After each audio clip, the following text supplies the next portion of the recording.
Assalamu alaikum wa rahmatullahi wa barakatuh. Alhamdulillahi wahdahu wa salatu wa salamu ala man la nabiyya ba'dahu. Dear brothers and sisters, Alhamdulillah.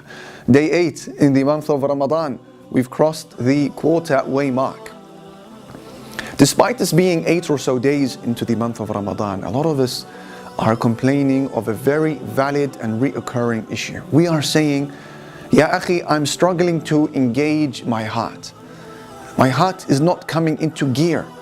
I mean, I'm doing all of the physical stuff. I'm praying, I'm bowing, I'm prostrating, I'm reciting Quran, I'm giving some charity here and there. Even my night has changed. Of course, my eating and drinking habits have changed. But my heart is not with it. How come? Here, Shaykh al-Islam ibn Taymiyyah, he gives one possible reason why this could be the situation. Focus very carefully on these words. His student Ibn al-Qayyim documents this in his book Madarij al-Salikin. Ibn Taymiyyah said, إذا لم تجد للعمل حلاوة وانشراحا في صدرك فاتهمه فإن الله سبحانه وتعالى شكور. He said, if you fail to experience the joy of worship and that elation of being close to Allah and that inner sense of expanse through worship, if you're not feeling it, then you have to point the finger of blame at your acts of worship because Allah is grateful.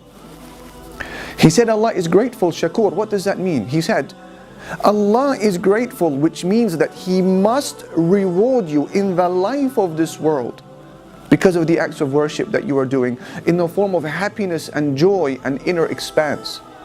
He said, therefore, if you are not feeling these things, then it is a sign that the act of worship that you are doing is being tarnished by something. Allahu Akbar.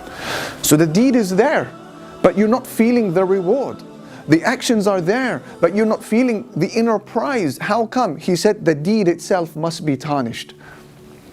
So it's a question, dear brothers and sisters, of identifying that barrier that's blocking our hearts from the light of Iman and the sweetness of worship and the enjoyment of Islam. There is a barrier. Let us identify it. And let us be brutally honest this month. Ask yourself, could it be that my sincerity is in question? Could it be that it's because of my hasad, my envy towards another Muslim that's eating me up inside, that's barring me from Iman? Could it be my deplorable relationship with my mother and father? Could it be my fallout with such and such Muslim? We haven't been on speaking terms now for months, years on end.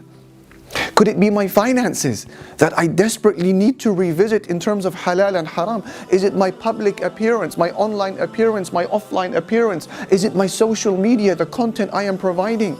Is it how I speak behind the backs of Muslims? Something is there, brothers and sisters.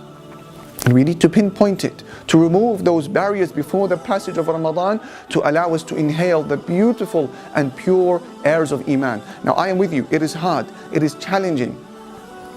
Pinpointing those sins, it's a test.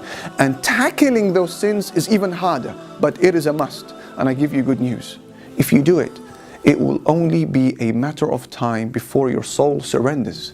And it comes with you to Allah subhanahu wa ta'ala, smiling and happy.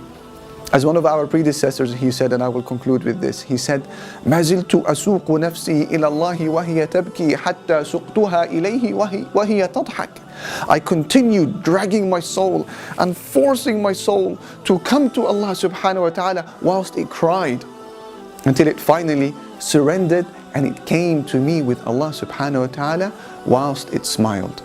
Let us pinpoint those barriers, dear brothers and sisters, in this month of Ramadan. I ask Allah Almighty to forgive you and I, and allow this month to be the game changer of a month in our lives.